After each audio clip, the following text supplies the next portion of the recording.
up, everyone? I'm Angela. Shaping and molding. This is what we met. Oh. Okay, we're gonna start over. Come on. What's up, everyone? I'm Angela Simmons. We are here, fueled by purpose. Super excited to get into this. I'm Marcus Damas. That's his intro. Cut the cameras. And let's get to it. Yeah. So, go ahead, Angela. No, I was just gonna say, welcome to Fueled by Purpose podcast. So how do you, I would say, like, handling failure? Like, how do you handle failure? Man, so that is like a mental muscle that you have to, that I've worked on building and stretching over time. And I've had a few careers. I started my career as a chemist. I was one of the youngest published chemists at 19 in the world. I was on Wall Street for some years, and now I'm a tech entrepreneur. And a lot of times people, or I went to Hampton, Cornell, MIT, people look at my background and they're like, wow, you've made it. You're so amazing. And I'm like, I'm glad you think that. But like every day, every month, every year is full of a ton of failures. And the one thing that I do from a mental perspective is I try to think about, contextualize it around what I learned. Like, what did I learn and what am I going to do differently next time? And by the way, you learn more from, or I've learned more from my failures than I have my successes. Can you name a few failures that you learned from? So, let's see, like even when I started Squad, right? We started out as an enterprise technology company. And the whole idea around starting the company was really about how do you use technology to help people build community in real life? And, I was coming off of like JP Morgan, where I saw that was like a huge need, saw it was a really big positive when certain divisions had strong kind of employee community. And so we built an enterprise product that functioned like a meetup.com for companies. It was like the central place where like you could put up a happy hour, you could put up a lunch and learn, and people could just come. And the one thing that, we scaled that, we did well by like, vanity metrics, right? But that product was a little ahead of its time. Even though we had customers like Walmart.com, even though we had customers like Vivo, it was a constant struggle of trying to communicate the value of the product to the buyers, but that was a very different opinion than the users. And so until kind of the HR world gets into a space where they're willing to be a little bit more risk-taking, I think that the product was a little bit of a mismatch. And at the same time, we also found out that people really wanted to do this personally, and people weren't spending as much time at companies in their career. And so, we pivoted the business from enterprise technology to consumer technology, and that's, gone really well. But I look back and I'm like, okay, yeah, that product was ahead of its time. Personally, like when I became an entrepreneur, I've been that kid that hustled. I hustled 24/7 all the time, and I never believed in taking a break. And so when I became an entrepreneur, I was working from like 5 a.m. to like 2 a.m. every day. And I thought that was like fine. I thought I was isolating myself from my friends. I was just so lonely and miserable and just really sad, but really focused on working. And so, I got to a point where I started having this like really weird pain in my stomach area. And I never have had any health problems. And I went to the doctor. I was like, what is this? And he was like, you have a stress-induced stomach ulcer. Wow. And the doctor was like, I said to him, I said, I don't think you know me. I'm not stressed. I get shit done. Like, don't call me stressed. And he was like, your body is 100% stressed. And so I had to even learn how do I set the right boundaries around myself? How do I actually figure out, in this journey, who are the people that I'm taking with me versus the people that I'm leaving in the previous chapter I was in? And that I had failures there, like relationship failures or like just misunderstandings and misalignments with people. And so I think that that's something that I had to like pick myself back up from. And then also, quite frankly, like embrace this really intense self-care, self-growth journey, where I said, like, all right, who do I want to be in the world? What kind of energy am I bringing? Because I was just bringing stress around to everybody, and it wasn't healthy. Right. And so I see my therapist all the time. I meditate a lot. I have my career coach, and so I invested a lot. When did you start doing that? The investing in yourself with like career coaches? About a year and a half ago. Yeah. And so basically overdoing it isn't the answer when it comes to working, is really what you're saying. It's like, because I know a lot of people will be like, oh, I'm really doing it because I'm working, like you said, from 5 a.m. to 2 a.m. every day. That means I'm getting things done. Right. I think in the beginning of anyone's career, can you agree to that you think like, all right, if I'm around the clock, like this is it. But in actuality, you're messing up yourself, stress, like health wise with the stress. And then I guess you hit a plateau. You're like, wait a minute, like I got to reevaluate how I'm doing this. You know, it's funny. I agree with that because, like, you know, early on in my business, like, there would be times where I had my laptop open and I'm not doing shit. Like, I'm just looking at it. Like, that's the times when I should have been worried about myself. Yeah. Right? Like, just stepping away, unplugging, maybe meditating, doing something different. And now I apply that. Yeah. Like, when I'm doing something, because you're never going to be done. Right? Like, there's always gonna be work to do. No, always. That's life, though. Mm-hmm. Yeah. So let's talk about like relationships, like how you, just because of your time constraint and you're working, like how do you keep business and personal? Do you separate them? Do you bring them together? Like, how do you manage them? You know, it's really hard to fully separate them when you're on your own like this, and building a company. And so I have focused on making. I also had the wrong attitude when I became an entrepreneur. I was on this hashtag no new friends. I was like, if you wasn't with me shoot in the gym, like that was everyone's hashtag for a while, then I'm not with it, you know? And that was actually a bad way to be because I was blocking my blessings. I was blocking like really, really amazing people from coming into my life who shared the same values as I do. And so I would say that, from a relationship perspective and personal perspective, I actually also, by the way, on Wall Street, your network is your net worth. Absolutely. And I know there's a lot of that in tech too, but like I realized I had a lot of relationships that were loose, and as opposed to kind of focusing in on like quality friendships. And so I stopped putting, energy into things that weren't returning anything. And it's not even like you got to give me something, but are you giving me energy that fills my spirit? Yeah. Are you giving me like support, and I'm giving you support? And so like one of my closest friends today is in New York. One is he was a co-founder of Venmo, and he's like but we also do a lot of business together too. But we also like talk every day and like see each other at least like 3-4 times a week when I'm here. And if I was on that no new friends, we actually got introduced by our attorney. If I was on that no new friends, I would have been like, nah, screw that. But it's so funny. My therapist, when we started to get close, my therapist said to me, she was like, you're kind of like, more calm these days. What's good? I was like, actually, I think maybe like I'm finding people that really compliment me, or, I have two friends in New York that I hang out with, and then, yeah. I was gonna say, would you say therapy is important? I thought we were friends for New York. Three. Would you say therapy is important for everyone? You know what I mean? Like I know I have a therapist. I've seen a therapist for a long period of time. Do you feel like it's essential to growing when it comes to like business and personal, like everything? I think some feedback mechanism. So first of all, I fully believe, I don't want to like dictate to other people, but I think everyone could benefit from a therapist. There's a level of growth that you're trying to achieve or things that you're trying to deal with. There's baggage that I have from my childhood that I have to unlearn. And it's my responsibility. It's not my parents' responsibility now.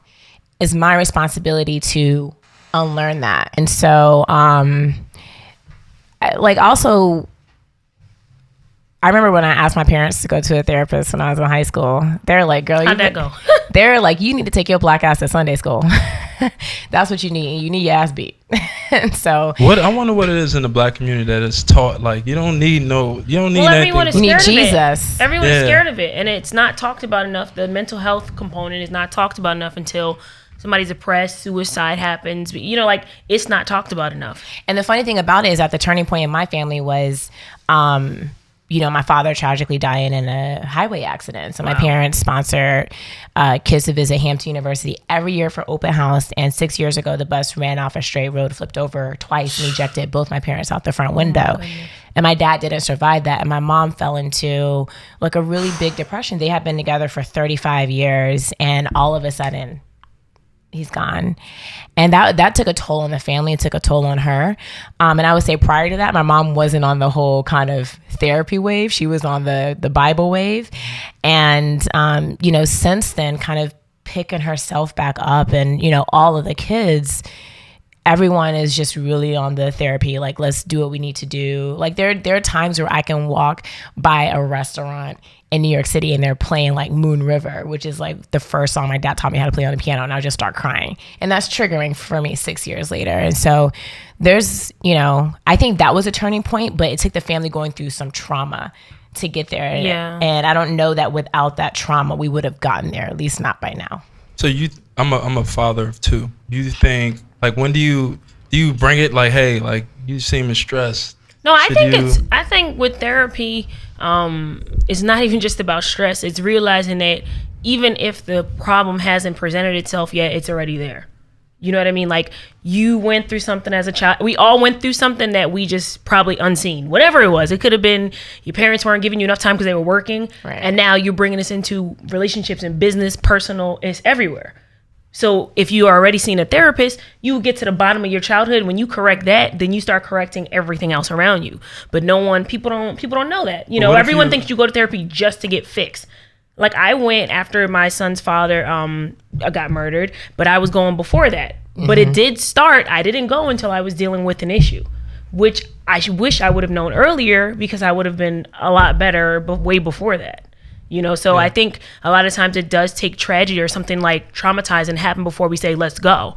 But I think it needs to be pushed out there, as this needs to be a part of, like, they should teach it in schools, I think. Like, they should know, people should be getting therapy, because if you were working through your issues as they're happening, oh my God, you'd be a different person. But what if you're introducing therapy to a kid that might not have any issues? Are you cultivating Everybody issues? has an issue. I feel like you're likening issues to like trauma, or they have some big, like mental illness at 5 or 6 years old. I don't think that's, to your point, everyone does have an issue. Simple stuff. The kid could get picked on or upset that one tooth is bigger than the other, and like everyone else's teeth don't. Yeah, it's like, could be stuff in the household even. Like, exactly. I don't like the way you said that to me, Dad, and it's a personal thing, and they're allowed to feel how they want to feel. My 3-year-old can be like, I just don't like how you whatever, but they'll have a place where they can go that's safe to say, this is how I feel, and they say, well, what triggered that? Instead of you waiting until you're 25 and that 3-year-old is still living in you at 25, and you're wondering, why am I handling a situation like this? But it's because you never handled it then. You just said, all right, whatever, and you put it in the back of your mind. When in actuality, your mind didn't grow past that little 3-year-old. So then you have a bunch of work to go back and do. So the sooner I think we start, the better. Marcus, are you saying you have no issues? I have issues. Oh, okay. Like go ahead, Katrina. To your point, though, because I see what you're saying as a parent, how do you approach that conversation with someone who's so young, where life hasn't happened to them yet? I would say approach it as just a space for conversation, right? This is a space that you're going to go talk to Miss Debbie or whomever the person's name is. Miss Debbie. And Miss Debbie, and so that as life is happening, they know that they always have a space to come to get it all out. Safe and place, help shape and bring understanding or clarity to it. Yeah. If it's not, you don't necessarily have to approach it. I think taking the therapy out of it and making it more of a conversation with somebody so young is really beneficial, and it takes away the taboo and the sting and the normalize it with going to therapy. Yeah, that makes sense. Question, just to play devil's advocate for the people that are listening, are your guys, and if you're okay with sharing this, are your therapists Black? My therapist is a Black woman, and I was very clear that I only wanted to go to a Black woman.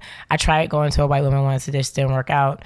I think therapy is a chemistry thing, but also for me personally, I wanted someone where I didn't have to explain a lot of things. And I think that in tech, fundraising, VC, there's a lot of Black related issues. And sometimes on certain days, I'm feeling particularly triggered because I have this person working for me, this white lady who's really like being super fragile about things. And so I didn't want to have to explain anything and not offend anybody. So my therapist is a Black woman. My therapist, one of mine was African American female. Then I went through like 3 of them because one of them was in Atlanta, one was here in the city, and then no, he's actually white male. Yeah, and so I found him because I was looking for somebody that handled what's the name of it? Grief. Yeah. So I was looking for somebody to help with grief. They were in my area. I went and seen him once. I was like, this is cool. This will work. He gets it, and I mean, I like it. Now, is it okay if your therapist is a family member? Or? No. You can't do that. No That's way. bias. Yeah. They know too much. You pay a therapist to be the objective person in your life.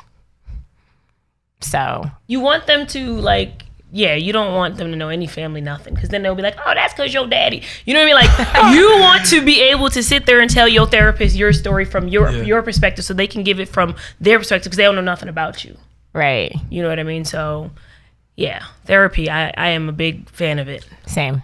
It's helped change I'll me always have a for the therapist better. though. And like, I don't feel like I'm particularly struggling with an issue right now, to your point. But I'm just like, it's my check-in every 2 weeks. I go. It's good. It definitely is. I might need some recommendations. Huh? Okay.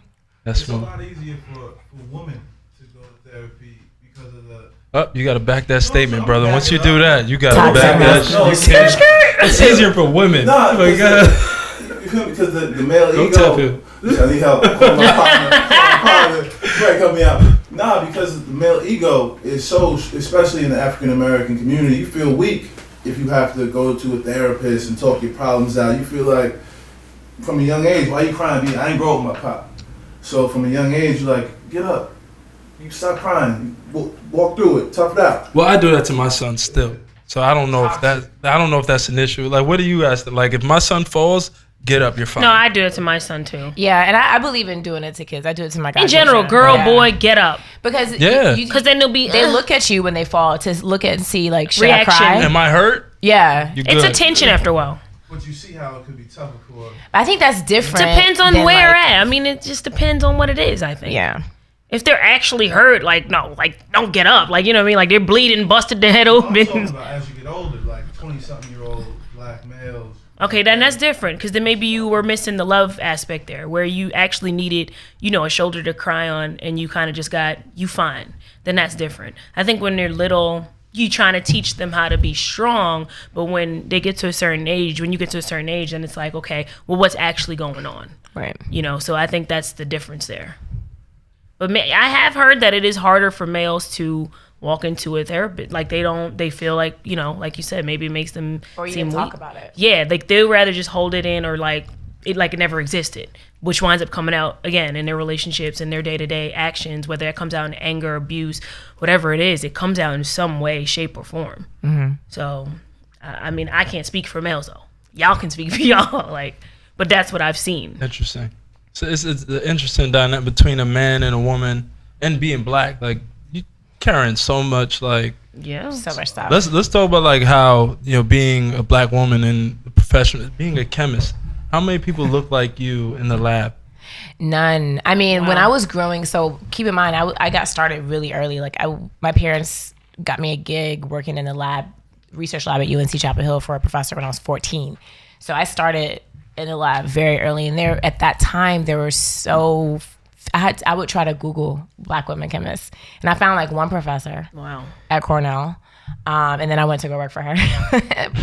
But it was one of those things that was really hard, and no one acted like I should be there. A lot of people act like I shouldn't be there. Like, people would be like, you know, they would treat me talk to me like I was part of the janitorial staff, or so it was definitely different and isolating, but it's not as white as like tech. Like, at least, you know, in the lab, it's a bunch of East Asians, South Asians, you know, but it was definitely weird at some points, but I loved it. I want to know what at what moment, like, what brought you to your purpose, and how did you know that's what you for sure wanted to do?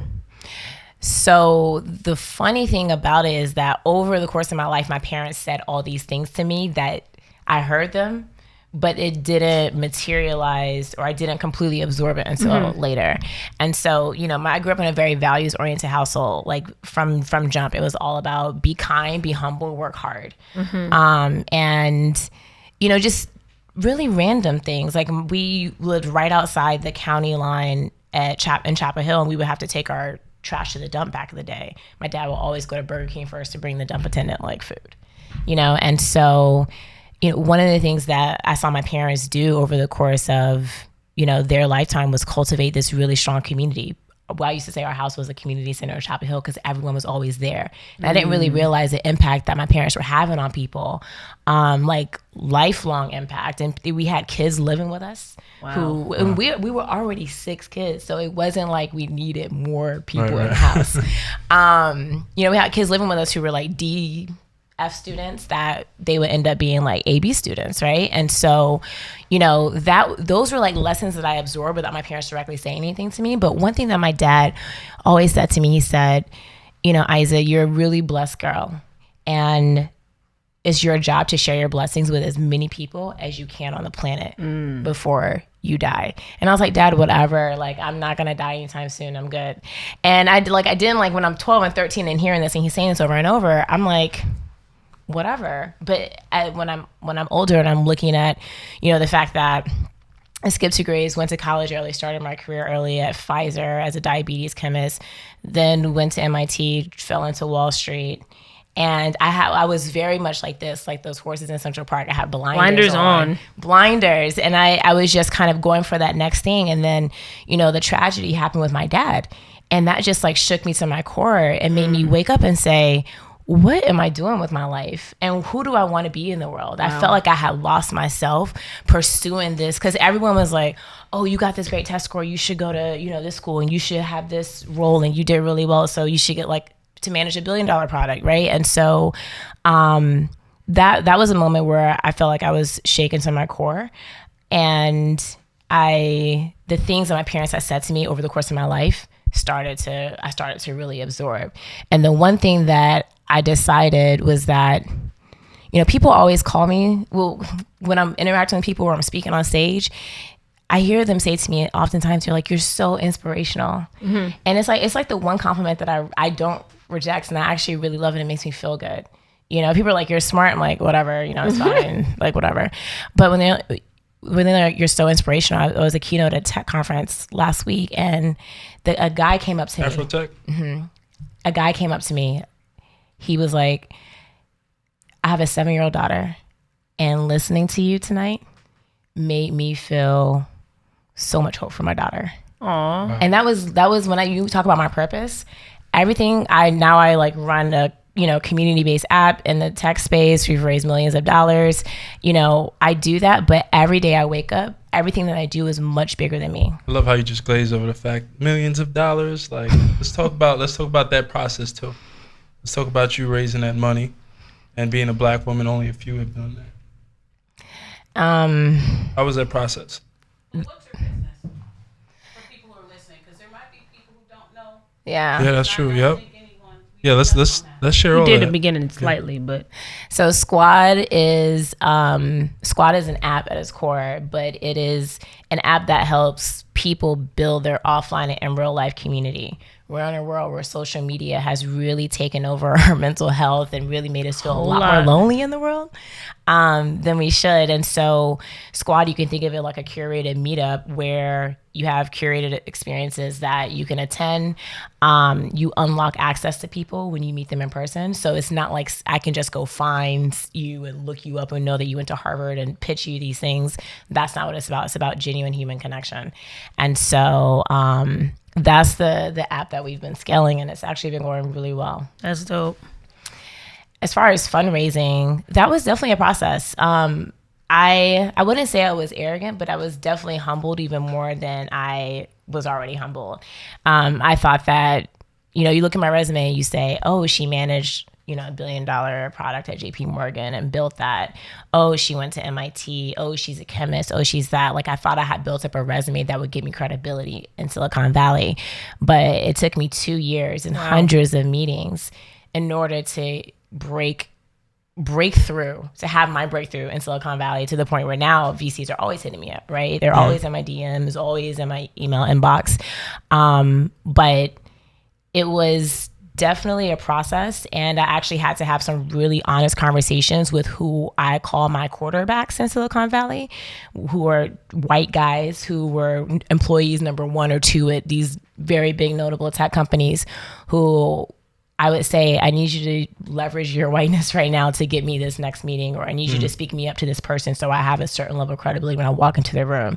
It's crazy you have to do that. But the thing about it is that like a few of them were like, they were just really real and like receptive to that. And they know the boys deal. Club. They know the deal. And so I kind of did that, maneuvered. It was just a lot of maneuvering, a lot of hustle, and a lot of just making sure that I wasn't losing my mind in the process. Now, did you lack any? I wouldn't say you lack confidence. I hate to phrase it this way, but maybe you'll understand it that way. Did you lose any confidence walking into the room like, all right, I'm black, they don't want me to be here, they're doing this because this person introduced me to them? Like, did that affect you in any way? I definitely had imposter syndrome when I would walk into the room sometimes, because I'm like, oh, you're the first investor at Uber, or you were the first institutional, like my lead investor was the first institutional capital in Harry's, Birchbox, Heroku, like a lot of big brands.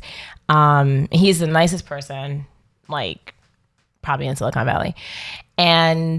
But there were a lot of times where I walked into the room and I was like, I don't know that I belong here, and I don't know that I deserve to be here. And it did make me feel insecure in a lot of ways. And I needed like certain validation, which I've like, me and my therapist, like I've learned how to even talk about this, like how I felt. But I was looking for external validation from people, and I needed to not look for external validation that way. That's crazy. I think there's like a lot of black professionals or entrepreneurs in general that feel like imposters.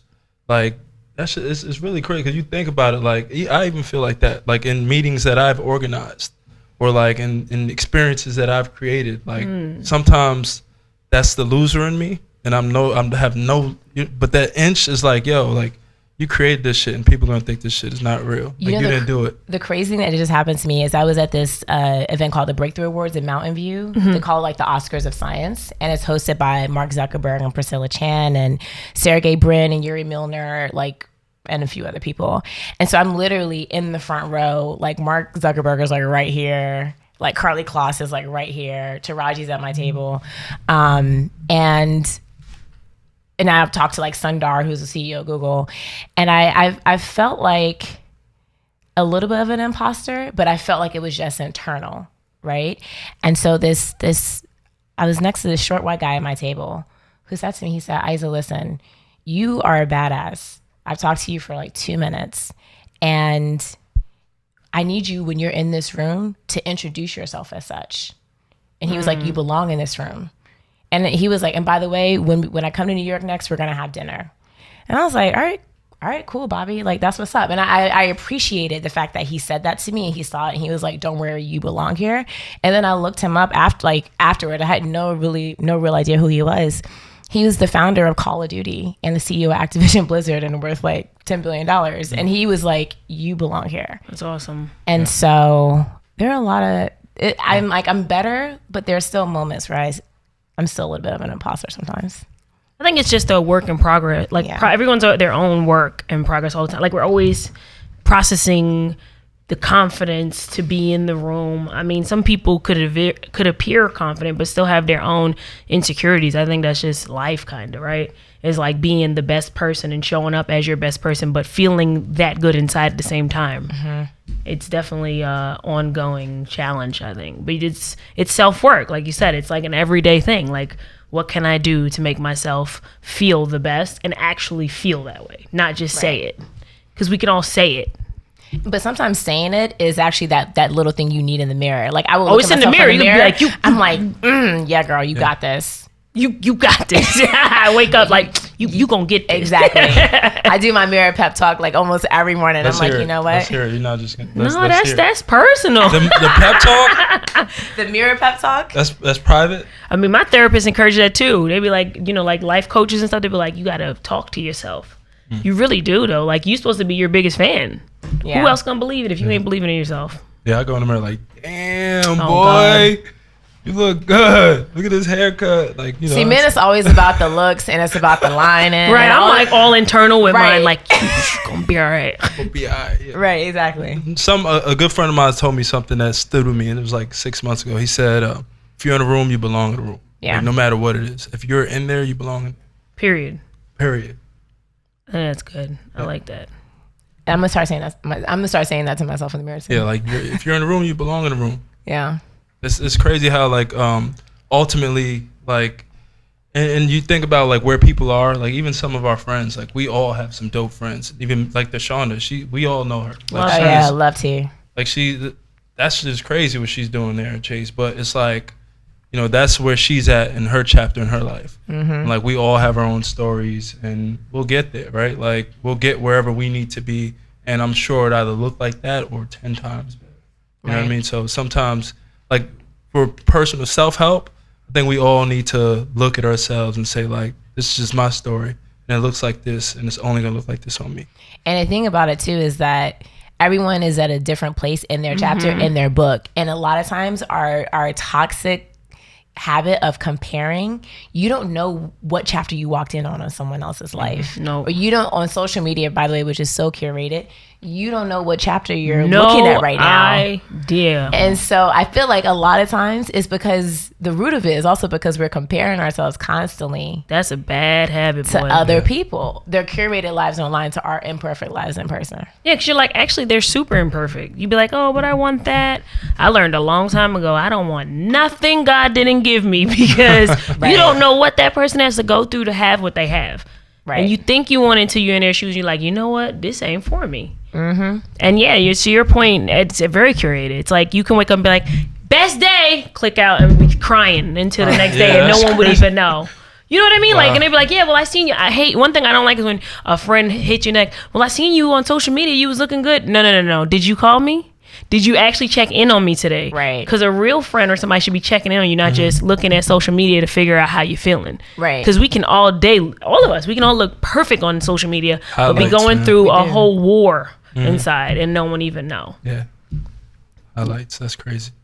So I want to kind of shift this conversation before we run out of time. Yesterday, we had a huge conversation with our guests about men dealing with A-type personalities. Oh, and you we're have back. a strong personality. I have Like a strong you- personality? No, like your personality, you're a winner. Like She's some a men might be go-getter, scared. period. Yeah, like She's a boss. some men might be afraid of that. Like let's talk about that a bit. I want to hear your opinion. Are men afraid of it, or do men take it on? Are they Quietly, scared they to are. approach you? Like let's just talk about it. I would say there's 3 flavors of men. Might be more. There's the guy who is really intimidated by it, and either they'll just like run away or they will say things to you to try to bring you down. Yeah. That's flavor A. Flavor B is the guy who I've dated some of these guys. The guy who pretends that he really likes it because he actually likes the status, but they like what I represent, but not actually who I am. Yeah. And so that's the guy that like doesn't have the security to, but wants to love what I do. And then there's that's flavor B. Flavor B. Yeah. Mint chocolate. C, flavor Mint C, chocolate. is the guy who is very secure in himself. His journey is imperfect. He realizes that your journey is imperfect, and he's very supportive and empathetic. I would find that out of the men that I meet in general, maybe 5 to 10% fall into that flavor C. Might be 1% on my end. And so, and the thing, I have an ex-boyfriend who is a B all day, right? He I don't know, just try to bring me down in other ways, but like loved, like he would share like, oh my God, you did this with this person, you know, whatever. Yeah. It was status chaser. But yeah, I have my share of people who are intimidated. But what I will say, kind of like what you said, you're like, I don't want anything that God didn't plan for me or didn't put into my life. I don't need any man who is not, who is not able to be empathetic and supportive. Yeah, you got to meet someone where you're at. You know what I mean? And you may meet someone that may be good for you, but they're just not there mentally yet. Yeah. And if a man's not there mentally yet, it's a disaster for a recipe. Like So a men recipe don't deserve grooming? for Like, disaster. build them up? It's not my No. job. But It's- see, we don't. You can't. It's like here for for me. you. Like I have a son. I'm not trying to have a second son. Oh. You know what I put mean? it like that? You want to. It's just the truth. Like you want a man, and you're supposed to be able to both bring Grow at the same together. time. You guys are growing together. It's not. Let me feed everything till I'm drained, and now here you up here and I'm down here. It's let's do this together and grow together. And I've been in a relationship like that too. And I think my mother, I think she puts it best. She said, Isa, listen, when you are dating a man, you need to be comfortable with like him not changing anything. Yep. If you go into that relationship with the expectation that like, oh, I'm going to change you, and oh, Man, you listen. Oh, listen, it never you gotta- changed. Look, I've people in learned my general, they lesson don't with that change. Right, stuff. Don't exactly. even if that's what they doing. Just all right. You can't even hope. I just hope You're they okay change a with little it or bit. you're not. Baby, this is who you are. Like, and that's fine. We all are gonna grow, but that's a bonus. Like, if you grow, awesome. But I can't expect that. Right. I so agree with When you. people show you who they are, believe them. them. Maya you Angela. better. Front. Yeah, you like, better. Yeah. Are you intimidated by strong women? No, so my wife she's a strong woman. Like, Okay. I love your wife's super cool. Yeah, she's my secret weapon. Like, she closes the deal. Yeah. Like, if he was just asking me, Trevor here. He was like, "Is it important to have a wife that like understands business?" Like, I'm gonna do it up to here, and it's up to her to close because it's a family business at the end of the day. So when she Yeah. meets people, it's like, She's awesome. you know what I mean? Like, she represents us at the end of the day. But she's a strong personality, and I also have a strong personality too. And as far as like making it work, it's like it's like a business, right? Like, this is her vertical, that's my vertical, right? Like, when it comes to this in the house, like, yeah. I have nothing to say unless you tell me to do. You feel me? And when it comes to this in the house, like, she has nothing to say unless I ask her to do it. You know what I mean? You know, the one thing that is kind of related to this, a little bit of a tangent, is that when I was looking for investors, and by the way, when we had twice as much money on the table as we could take. So we had like $7-8 million like offered. And so my male investors specifically, I always listen carefully to how they speak about their wives. And do they respect them, or are they just kind of a trophy? And it was very telling to me because all of my investors speak very highly about the wives, the heterosexual ones. And that was almost like I made it like a requirement a little bit when I'm like picking people, because if I show up with a strong personality and you feel checked one day and your wife isn't like that, then that creates problems for me in my business. Very true. And me and my board of directors. And so I actually started using that and asking men about their families, my investors, to figure out, do I want your money? Like, one of my investors who I think is a really good example of this is Rich Dennis. So Rich, sold Shea Moisture for like $3 billion. And his wife, Martha, like when you meet her, you're like, Rich, I see why you are the way you are. Aw. Yeah. Like, she is like one of the most amazing people I've met. And I was like, all right, Makes sense. we'll be good partners. That's Wow. amazing. That's a good way to look at it, though. Yeah. Because it's all a relationship. So you want to know how you're treating the ones closest to you. Because this is going to be close to them. This is their capital. Like it makes a lot of sense. Right. That's a great way to look at it. That's because I think at the end, like, men, like a strong personality, and Trevor asked this. You asked me something about you were talking about Jay-Z and Beyonce. Like, tell them your take on a personality. Forgot my brother. You forgot? So I'll tell you what you said because I'm gonna put you on You blast. said, what you talking about? And no, but you were saying like you think men ultimately at the end of the day need to have that personality. They need to be the dominant personality. How do y'all feel about that, Katrina? I That wanna hear men you. need to be the dominant personality? At the end of the day. like, Everybody's when it all- different. I don't agree. Yeah. I want to hear your opinions. Have that? Yes. Like the man needs to have it, or the woman needs to No, the man at the end of the day, when it Every all comes person, down, they case need to by be case, in my person. the dominant opinion. personality. Well, they can. Women are just, I think, Case more by case. adept at navigating that and understanding what that looks like. I don't think it's a must-have, but I do think I'm going to just go ahead and say it. Women have the power to shape and manipulate and to mold that. So it's got to be a woman. It'll take a woman who can understand that dominance and still know how to be her full self in that space or in that That's relationship. exactly how I meant. Yeah. Because I'm gonna say it depends on the type of male. Because I some agree. males can take the back seat and they be like, "Baby, you do you. I'm gonna be this. I'm gonna stay at home and I'm gonna make sure the kids good." Every relationship is different. Yeah. Right, but I'm saying it's just like every relationship balance wise is different depending on y'all relationship and y'all like soul contract, like what y'all doing. This is what we're doing. You know what I mean? And some males don't take backseat, some do. Some women say, I'll be at home, or, you know, like as far as like the personalities go, I think it depends because some men can't take an A-type woman. They like, no. If you're going to be coming in and doing all this, that's not going to work for me. Right. I need you to chill out. And so you come in and you're like, this is what I've been doing. Like, I'm not going to, I have no problem submitting to you, but this is who I am. Yeah. So you come in saying, I don't want to change you, babe. I like you how you are. You know what I mean? And then maybe there are a couple things you have to adjust because you're a wife. But at the same time, there are the males that don't want that. Some want it and some don't. So Yeah. I think it goes depending on the male. I agree. Or with female, that. whatever.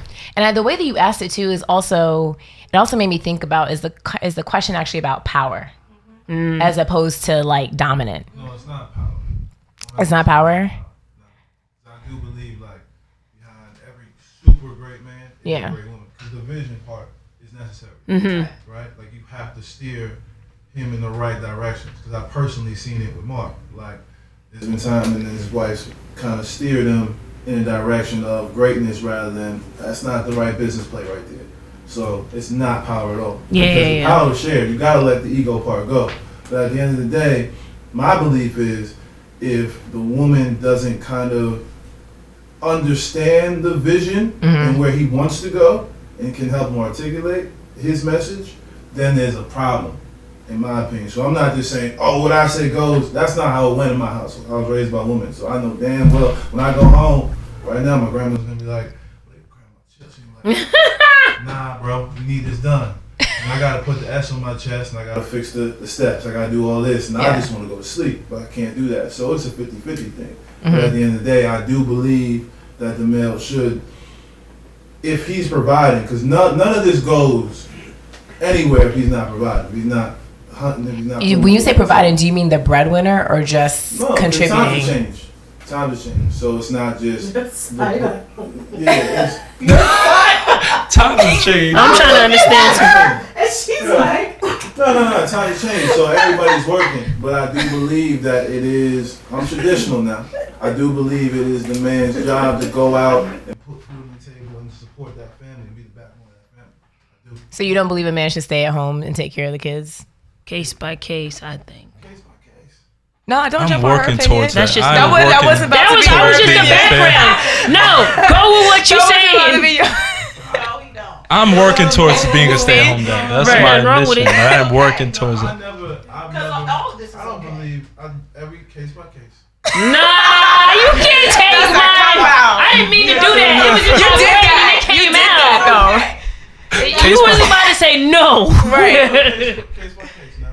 But I think you gotta treat the home like a business at the end of the day, right? Because though. It is a partnership, yeah. it is. You Home should be home. no. I said you have to treat it like a business, and I say that to say like the man, right? If it all said and done, if people come in this house, I'm on the front line and I'm the man. So, and same with business. Like when it goes down, I'm the front line. You the CEO, right? Like man or woman, whoever it is. If my wife can, if she's better fit to fight men or to protect our household, then yes, she is the CEO of the house. At the end of the day, I'm the CEO of the house because I protect us and our well-being.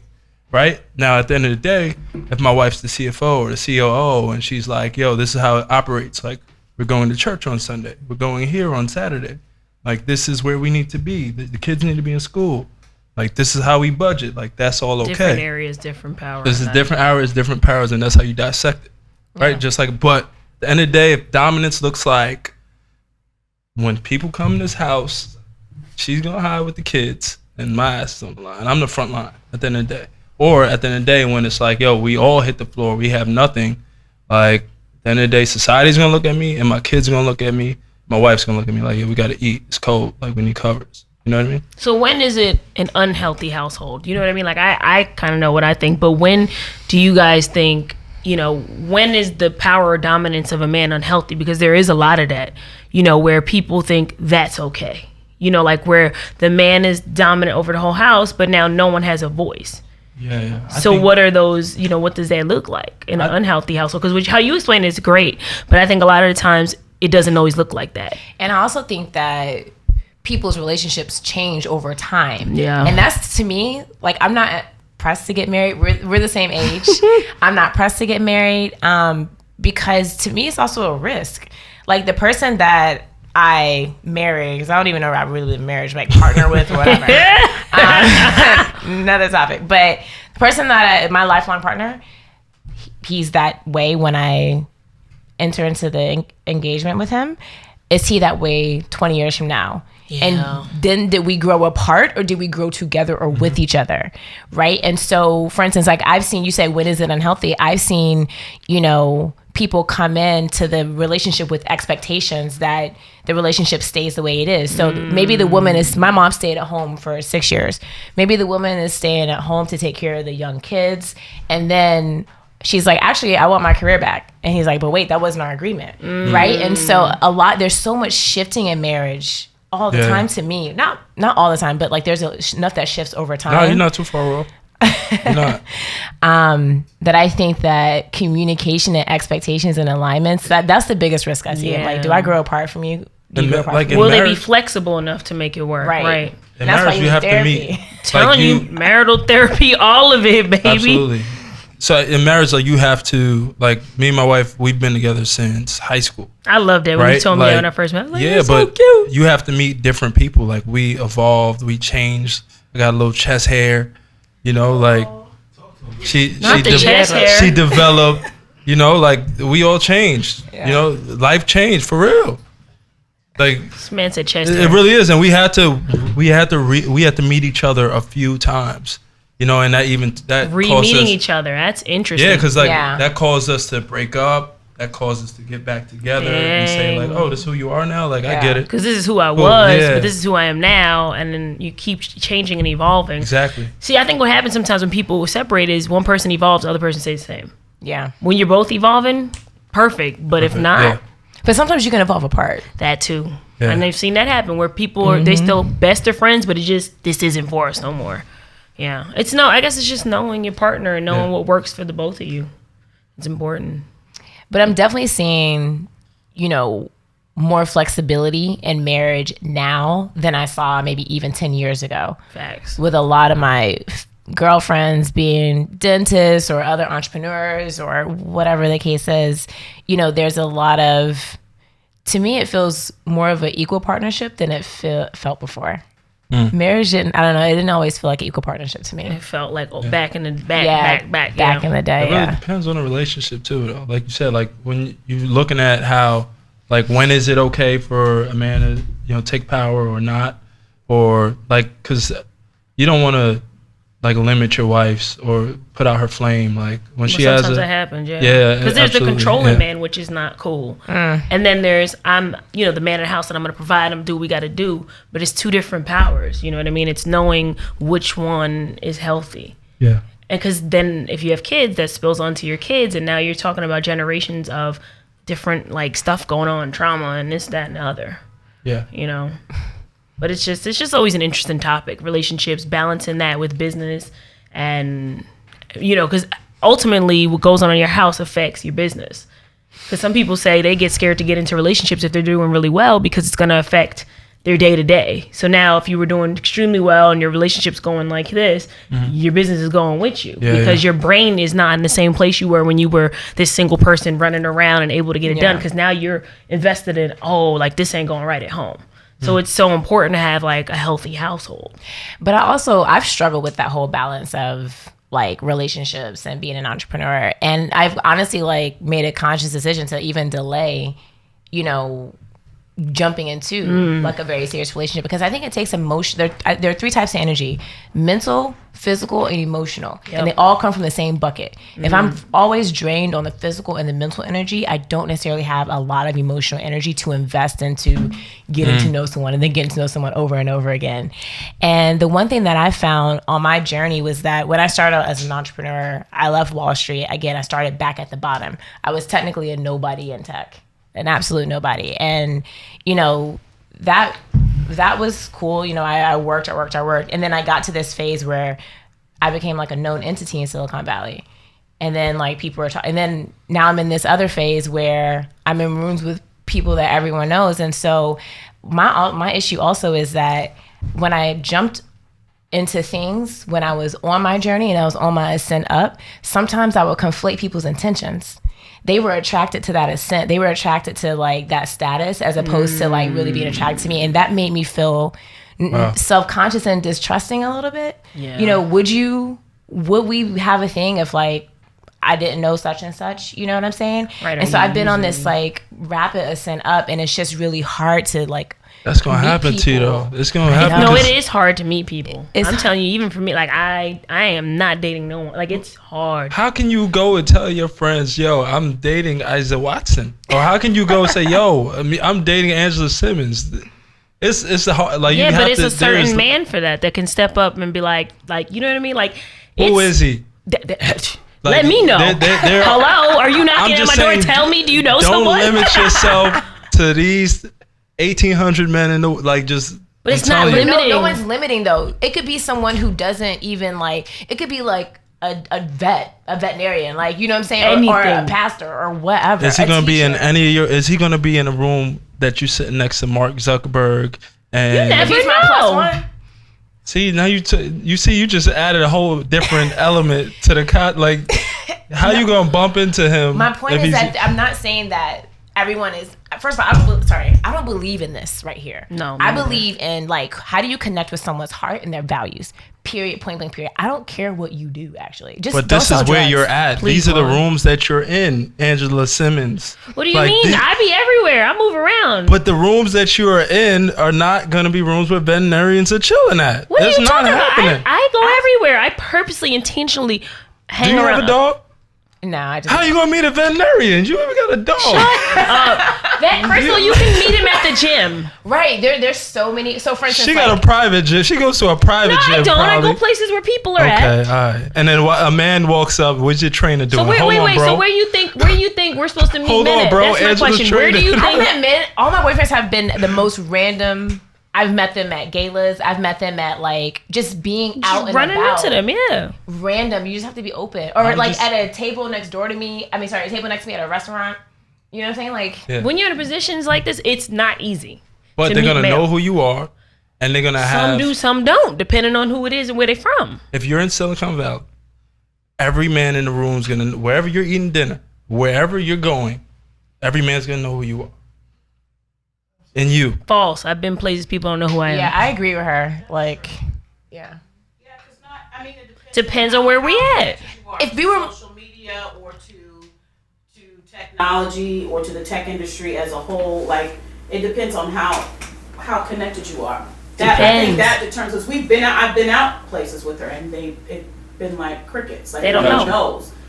Yeah, they don't always know, but it's just interesting. But I'm sure if you're at an event, an official event, then But at the end of the day, even so, right? Like even with all of that laid out, that person, once they find out who you are, they're still there. How they feel about you or how they think about you is going to change how they're thinking. Like, oh shit! Like so then that's always weird to me. Like that is always. There's weird no way it's around like, it for you, so ladies. now I say you all to feel say there's no way around this it way for y'all. because you figured out who I am. Now I'm feeling. There's weird. no way around it for y'all. That's not. I hope not. I don't think so. That. I literally don't Maybe think. I need to go to a whole nother country. I do think there's a way around it. By the way. But you've earned that respect too in the same way. Like it's not a bad thing. Like at the end of the day.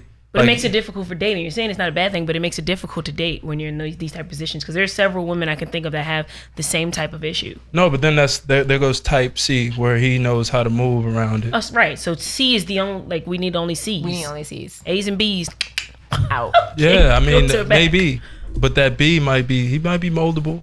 Who But who got time? Why do you want us to groom you so much? I don't want a second Men son. need grooming. Why do you like? Ready to go. Why it's got to be shaped and molded? I think that I read that once, that there was a theory or the belief that black women, especially those who have stronger personalities or A-types, tend to, like, the expectation is that we should be open to molding and not saying that we don't give effort or want to put any kind of energy. She need that microphone. You hear what she's saying? Into love, but like, why should our love have to come at a cost? Or our relationship, does our relationship have to come at a cost? Even when you go get it, we gotta shape and mold. So we've been shaping and molding stuff since before time. and you gotta keep doing it. No, Because that's even when not you get your fair. favorite pair of red bottoms, they say you gotta break them in or they're gonna hurt. I'm not shaping and molding A grown man. into believing. So do you think that men have to I'm shape a and good mold women? person. Like, So, all right, look, the way it's put, it doesn't sound tasteful, right? So, shaping and molding, you No, shouldn't it have sounds to. just fine, and it is what we know what it means. Right, like shape. You don't have to shape and mold from scratch. Like that's not what we're saying. What we're saying is, as you are. Like for example, I'm eating at a restaurant with my wife. She learned this at college from maybe another boyfriend. I'm gonna fight him if Here I he meet. goes. So How you we at a restaurant, and we sitting down with some important people. I'm the only one eating. My napkin's still on the table. My food's good. She's like, "Yo, babe, put your napkin on your lap." Why? That's small things. My lap is cool, but that's mold. You got to teach me how to When move you say in certain shaping and rooms. molding, I have met men that need No, I'm not talking about more than just reconstruction. some That's okay, reconstruction. Okay, well, so then just say small Yeah, no. things. That, You need manners. And man, Yeah. yeah. Yeah. Get you into an etiquette class. Thank you. Yeah. no, And, but that's different. You're talking about small things. Like I need you to. That's things that you, as a couple, you guys can talk about. That. But So to I'm build talking a about like brother up. mentally. Yeah. If you gone and you ain't been working on that self, and I've been working on self all this time. No way. I'm not pouring all of this I just did, and we ain't got no. but middle even ground. so, And like that's even the in hard business, right? Even in Baby, business. That's easy work. Hey, babe, put But your you jacket know away. you want to hire. The hard work is like this. But you know you want to hire a CFO, but at the end of the day, they need to be onboarded. This is how This is how we operate Just here. depends. Just depends on the person, because I'm not doing. They're qualified. They have all the capabilities. You know exactly what they fit every box. But now that you're here, let me onboard you. This is how we operate. That's Right? different. Does That's it- learning the system. That's like you learn the system That's how what I'm somebody saying. Though. works. I'm just That's trying like, to make sense but of it. okay, because I'm like person to person. That's like dating. When you meet someone, you're like, this is how I eat. This is where I eat. And, and if it makes sense, then it adds up. Yeah. That's not reshaping and molding. That's just letting you know this is my world, this is yours. How do we put them together? Right. That's completely different than a project. I don't want no projects when it comes to a dude. Like I'm not doing it. Too high of a cost. Baby, I'm done. Too high of a cost. And not an investment, a cost. A cost. Personal. Yeah. This is You need shaping and molding too? Right, he quiet. I want to raise my hand for some shaping and molding. I'm good, baby. you You good? want to talk? Are you shaped and molded? Is the question. So you need some. You like, we got the therapy. No, Basically but- speaking on behalf of all his friends over here. No, but in reality, I think everyone just needs some, not shaping and molding, not reconstructing, right? When I say shaping and molding, they might need some support and some guidance and certain, Evolution, evolving, For sure. right? becoming a better person. That's Yeah, because they might be a good person, they might have a good heart, but they That's might what's not. got me caught up. And 'cause they the could be thing good about it people. is that I feel like oftentimes, or let me speak for myself, in my past, I have oftentimes conflated the work that I should do to be supportive versus the work that they need to be doing on themselves. And I've mixed up that thing that they need to handle themselves and been like, I'm just gonna pour into you so you can like fix that thing. And when you talk about shaping and molding, that's that you're pouring into like an empty black hole. It's tiring. Right? I've done it. And so It gets very tiring. it's And then you look up draining. and then you're like, wait a minute, this is not even a real relationship. What am I doing? You get caught up in it because you're dating this person and you want the best for them, because I'm a giver. Like I love helping, doing things, birthday parties for people. I just love to see people happy. Yeah. So the minute I find someone that I think I'm about to be with, the bells and whistles come out. Right or wrong, Katrina? Bells and whistles. Let's do it. Fun. This, that. Oh, I'm gonna write your poems in the morning. Make sure, like I'm doing everything. But if I'm not getting that in return, I have learned that it is a waste of my time. And you know the funny thing, I'm also a giver, and I give endlessly, and I don't even think about giving. You know those people who they have that mental tab of like everything. I gave you this, and I'm like, I don't even remember because Right. it's just like so innate. But it also means that I have attracted takers. yeah, I had a habit that. of attracting takers and not realizing that these mofos were straight takers. That's what it is. And I'm much better at that now, right? But or even as an entrepreneur, like, can I have a connection to this VC, this person, whatever? Usually I would just give. But then when I needed something, because I'm really bad at asking for help. I'm really bad at asking for things. When I needed something and I saw who wouldn't show up for me, which was the majority of people that I was given to, I was like, all right, time to change. It's an interesting space. I get it. I'm definitely a giver, so cool. That was a great question. Yeah, It stretched out for a while. It stretched out for a while. I think we should end with what's your purpose? And She gave us that. okay, so what you can give to our audience is people who might not have a purpose or feel like they don't. How do you suggest people find their purpose? I always like to ask people that question. I think that, first of all, the finding your purpose isn't something that you can do in like a little hourly 1 hour, 2 hour exercise, or even in a weekend. A purpose is such deeper than that. And I think that for me, my purpose was really straight tied to who did I want to be in this world and how did I want to show up? I obviously want to create a lot of positive impact, but even like people think about your purpose in this really, kind of grand scheme thing. But sometimes your purpose is like the micro stuff too. And I learned this from T at JP Morgan. Like T was one of the first Black women that I saw who was authentic in herself and just brought an energy and never changed who she was, whether she was speaking to Jamie Dimon or whether she was speaking to the janitor, right? And so when people give me feedback and they're like, yo, I closed this deal because I like your vibe or I like your energy. My purpose is also that. So it's, positivity, long-term impact, but it's also what can I do and how can I leave the room and you feel good. And you feel good, not necessarily because I gave you a compliment on your shoes, but you feel good because I put out an energy that made you happy. Yeah. Wow. I like that. That's awesome. Yeah. Well, thanks for coming. Yes, Thanks for having me, y'all. This was a good one, for real. It was a great conversation. You don't got nothing else to say? I'm messing with you. Yeah. He needs shaping and grooming. Yeah, he needs to be shaped and molded. That's Man, Greg ain't have my background. oh man. He was radio silence. Did you have something to say, Greg? Because you was quiet back there. You didn't have to say one thing. That'll be None all of of it. the podcast. Thank you so much. All right, we're good, right?